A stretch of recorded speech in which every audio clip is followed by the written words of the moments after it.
हर हर महादेव सांग मैंने मुझे आप गोटे बहुत भल जिनस रेसिपीटे सेयार करने को जाऊँगी। आपड़ जदि गाँव में रही थे केवे ना केवे ये जिनसटा निश्चय ट्राए करेंगे।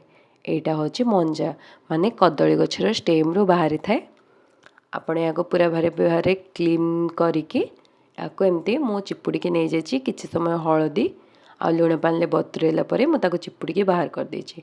देखो मुझे गोटे बड़ आलू पियाज लंका आउ सोरिषर पेस्ट सोरिषर मुझे रसुण जीरा लंका दे एमती बहलिया पेस्ट बनै देछि। आपण मंजार क्वांटिटी अनुसार ये पेस्ट को नेबे। बालेश्वर साइड्रे या मंजा कहुए आपण साइड्रे कौन कहुए कमेंट करी निश्चय जनइबे। देखो मुझे गोटे कड़े बसई सेटारे टिके तेल गरम होगापी रखीदेली 2 स्पून जमती मु तेल ये यूज करछि। तापरे आपण से 2टा सुखिला लंका फुटे देबे। सुखिला लंका फुटीगला आपण ये पंचफुटण पकईदेवे। पंचफुटण पकईले बास्नाटा बहुत भल आसे। किंतु मो पुओ को जेहेतु पंचफुटण भल लगे सी कोई मामा पिता लगुच से मुझे सोरिष फुटे देछि। सोरिष फुटेला आपण ये मंजा को ऐड करदेवे।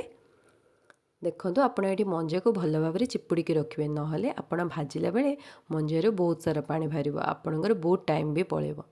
देखो मु आलू आ मंजा को एका सांगे ऐड कर दूची। ये मंजाटा हूँ फाइबर बहुत रिच आउ आपण वेट लॉस हवा को चाहूँगे ना तो आपणकर किडनी पाई मंजाटा बहुत भल।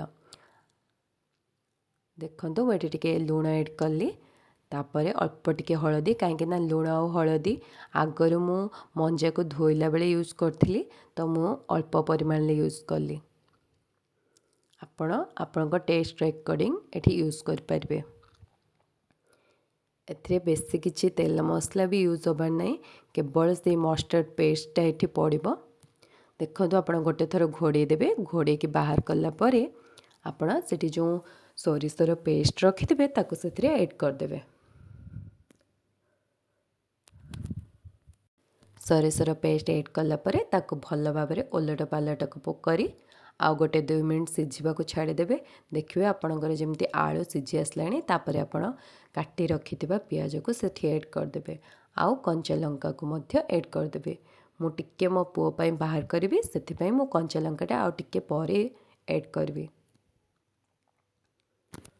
छोट पिला माने तो बाहर गले सबू फास्ट फूड रे लंका खाई दियंती किंतु घरे बेसी नखरा से मानकर।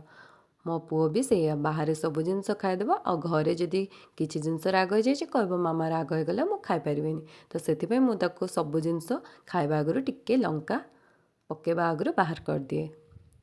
ताको सब जिनस खाइबा अभ्यास करोची कहीं पछरे गले ना से पुणी नखरा कर मुझे भेजिटेबल खाइबिनी सेटा खाइबिनी सेटा खाइबिनी से देखते पटे आम भजा भी हो गला। देखिए आपण करेर तले एमती रेड रेड कलर टिके लगे माने भजाटा आपणकर हो आसला।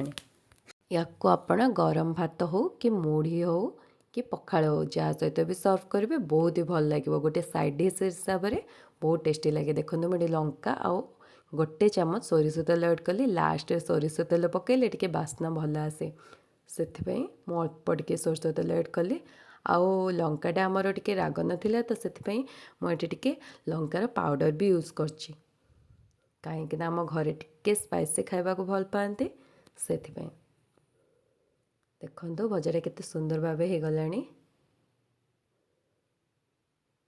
आपण को भी खाइबा को इच्छा अच्छे ना आपण घर को केवे जदि मंजा आसे एमती गोटे थर बनइबे आ ट्राए करिए मते निश्चय कहबे आपण को केमते लागिला। वीडियोटी भल लगी शेष पर्यंत देखिए आ रेसिपीटी भल लगी लाइक शेयर और सब्सक्राइब करेंगे।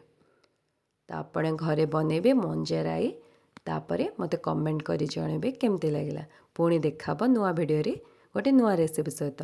सेते पर्यंत गुड नाइट जय जगन्नाथ।